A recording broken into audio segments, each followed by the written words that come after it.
O encontro de Júpiter e Netuno em Peixes. Segunda parte. O enredo, por Kátia Vivas. Eu de novo, meus amigos, minhas amigas. Bom, esse aqui é um vídeo de continuação do primeiro. Nós estamos falando sobre Júpiter e Netuno em Peixes, que se encontram amanhã, 12 de abril. No Brasil, o horário será às 10h21, né? 10 horas da manhã e 21 minutos. Meu nome é Kátia Vivas, sou astróloga, taróloga e estou aqui sempre trazendo alguma novidade ou dos céus ou das cartas para vocês. Bom, a gente no primeiro vídeo falou um pouco sobre esse encontro, sobre os arquétipos desses dois planetas, né? Desse encontro e o que aconteceu em 1855, quando foi o encontro deles, a conjunção deles lá atrás, né? Em plena época do lançamento do livro A Cabana do Pai Tomás, e que foi muito importante, que eu não completei lá, né? Que criou toda uma visão, né, com relação à necessidade de se abolir a escravidão, e que vai ser importante na Guerra de Secessão dos Estados Unidos, norte contra o sul, né, tentando, entre outras coisas, acabar com a escravidão dentro dos Estados Unidos, né? Bom, então voltamos aqui para a gente continuar falando sobre Júpiter e Netuno, tá? Dentro daquela continuação que nós falamos ali, eu agora vou falar um pouquinho, né, sobre a mensagem que os graus, né, dá para esse. Porque, por exemplo, o encontro desses dois planetas se dá a 23 graus e 58 minutos de peixes. E cada grau do zodíaco tem uma mensagem, né? Falado por muitos místicos e uma série de coisas, e que trouxeram imagens que foram convertidas em palavras, enfim, tentando fazer com que a gente entendesse melhor o que cada grau teria a acrescentar no melhor entendimento dos signos, dos planetas que ali estão colocados e tudo. Bom, dito isso, vamos lá, né? O que o grau 23 e 58 traz?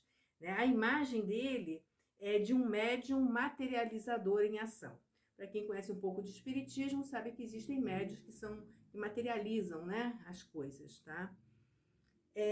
Ele diz assim, né? Esse grau nos revela uma pessoa ou situação que precisa revistar, né, revisar de caráter bem pessoal, de forma bem íntima, né, o seu próprio trabalho, como se desse a ele um pedaço de si mesmo, ou seja, o seu trabalho representando você próprio, né? Isso tanto objetivamente como subjetivamente. E, para tanto, a sua palavra-chave é substanciação, tá? Responsabilidade e visão clara são importantes nesse símbolo para não se deixar cair na superficialidade ou no engano, presas fáceis.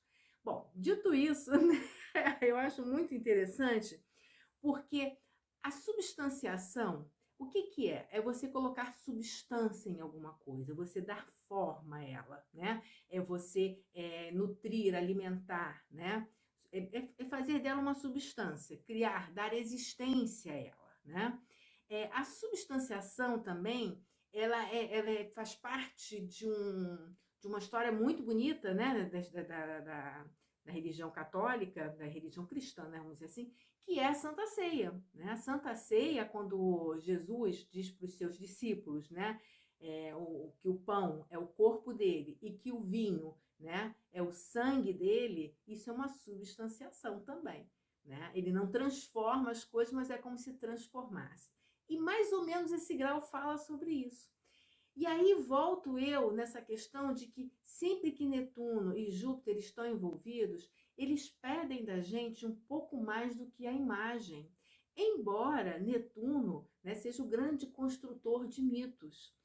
Os mitos cinematográficos, né, Bette Davis, essas coisas, todos eles, todas elas são mitos, né? Não vou falar de outros mitos que eu não os considero assim, mas isso é outra situação. É, mas o importante é a gente entender que não pode ser só o mito, você tem que se investir, né? Ou seja, não é só o revestimento, é o que está por dentro que é importante. Não adianta, como eu já falei, vou falar de novo, né? Ser bela viola por fora e pão bolorento por dentro. Você tem que ter conteúdo, né? E é um momento de revisão, tá? É um momento de você olhar para as coisas de uma maneira bastante clara, tá? Bom, alguns astrólogos, como o grau está 23,58, acham que você pode aplicar não o grau 23, mas o grau 24. Eu, nesse ponto, eu sei que a gente pode ter erros pequenos, né, como eu vou dizer, de horários e tudo, né, porque cada 4 minutos é um grau dentro do mapa, né. Mas, sinceramente, eu acho que hoje, com tantos aparatos, tantos aparelhos, né, calculando, não é mais, né, a gente escrevendo como era antigamente, eu prefiro manter só os 23,58, que acho que já disse bastante, né? Porque ele vai trazer uma abordagem para a gente muito interessante, né? Quando o encontro dos dois acontece, isso forma, né? Imprime um mapa, né? Esse mapa que vocês já viram aí na entrada e tudo, é um mapa da entrada. Então, esse mapa vai falar um pouco de qual é a energia que vai trabalhar junto com essa energia jupiteriana e netuniana, tá? Tem coisas... Nada nessa vida é positivo ou negativo, é bom ou é mal. São as duas coisas ao mesmo tempo, tudo junto e misturado. Porque a vida é assim, a vida é misturada, né? E você tem seu lado luz, seu lado sombra, a gente tem que estar sempre buscando a evolução, e que é o que os dois planetas pedem, né? Que você seja empático, solidário, Netuno, né? E que você tenha um código de moral, de costumes, de educação cada vez mais elevado. Porque a palavra humano vem de humus, né? Que era como você usava o humus para poder fazer a terra ser produtiva, cultivar a terra. Então, o humano, né, é o homem cultivado. E cultivado o que no homem? Os seus melhores valores.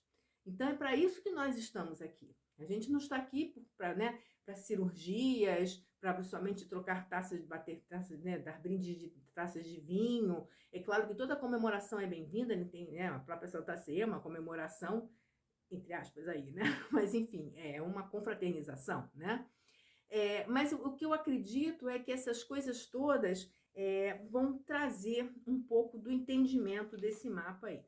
Bom, no mapa a gente vai ter um formato de mapa muito interessante, porque os planetas todos se alinham quase que enfileirados de um lado e apenas um planeta está do outro lado. A gente chama esse tipo de formação, de configuração astrológica, de sling, né, em inglês, que é estilingue, né, ou balde também. O importante é que o planeta que está na outra ponta, né, ele vai ser muito importante nesse processo, porque ele é o catalisador daquilo tudo. E qual é o planeta? Nada mais, nada menos do que a Lua, né? Que é o passado, que é essas coisas, mas ela está em Leão, que é o Sol, que é o próprio Cristo. Interessante, né? Nessa configuração, essa Lua ela faz uma oposição direta, né? Com Marte e Saturno, ainda que seja no movimento que a gente chama de separation, né? Separação, ou seja, ela não está chegando. A Lua é o planeta mais rápido, então ela é que chega no planeta e ela é que deixa o planeta, né? Então a Lua chega em Saturno, ela já chegou a ter uma diferença grande de graus aí, porque ela passou porque a Lua é muito rápida, né? Então ela já conversou com Saturno na hora, né? Na hora que esse mapa é conformado, lá é impresso, e ela já teve uma conversa com Saturno, tá? E teve uma conversa com Marte também, mas está muito próxima essa conversa, acabou de sair da conversa, né? Vamos dizer assim. Então, esses dois planetas imprimem uma força aí dentro também, né? Outras coisas vão imprimir, a gente vai falar delas todas, mas vamos lá. Vamos passar aqui o resto do ano falando disso, né? Se deixar. Essa configuração, geralmente quando Lua e Marte se tocam no mapa, isso quer falar sobre o quê?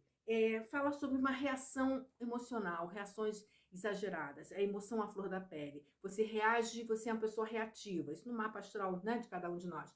Você é uma pessoa que reage de uma forma, né, principalmente se Júpiter estiver envolvido, de uma forma exagerada a determinadas situações, né? Chegando muitas vezes a ser uma pessoa até agressiva, né? Agressiva porque se sente apunhalada, busca defesa. Seria esses os caracteres desse mapa aí. Mas eu acredito que nem tudo pode ser, né? Tem que ser assim. Eu acho que essa sensação que me dá desse aspecto aí é que é tipo assim, a emoção ela é primordial, ainda mais com Netuno e Júpiter. Ela tem que estar no fundo das coisas. É a lembrança do que está atrás, né? Do que veio com a gente, né? Mas não o apego a ela, né? Mais que isso, eu acredito que é importante que a gente reflita sobre as coisas antes de reagir, já que Saturno está envolvido, né? Marte, Saturno. Então não adianta você só agir de uma forma, né, estabanada. Você tem que pensar antes de fazer, né? Então acho que esse é o primeiro coisa. E o interessante é que Saturno, nesse mapa, ele faz um aspecto com os nodos, nó do norte, nó do sul, que acho que eu já falei aqui em outros momentos, né? Que eles são pontos na nossa órbita da Terra e que são muito importantes, que eles governam um pouco o que entra e o que sai de... Normalmente eles estão muito ligados a acontecimentos mesmo na nossa vida. Coisas que entram, né? Pessoas que você conhece, situações que você enfrenta, que é o nó do norte. E outras que você já assimilou ou traz de outras vidas e que, de alguma maneira, você se acomoda um pouco nesse nó do sul, porque você já conhece aquilo ali, né? Mas nesse trânsito dessa quadratura, que é um aspecto tenso, é um aspecto desafiador, entre Saturno e os nodos, é sempre um momento de resgate, né? Saturno, sempre que se envolve em qualquer situação, é para fazer algum resgate kármico. E aí, né, eu não vou nem entrar no mérito dos signos que estão, que a gente já sabe que está em Touro e Escorpião, né, e Saturno em Aquário, mas enfim, eu acredito que aqui a gente primeiro, né, a gente tem que trabalhar com muita responsabilidade, né? É um momento em que a gente precisa resgatar, ajustar contas do passado.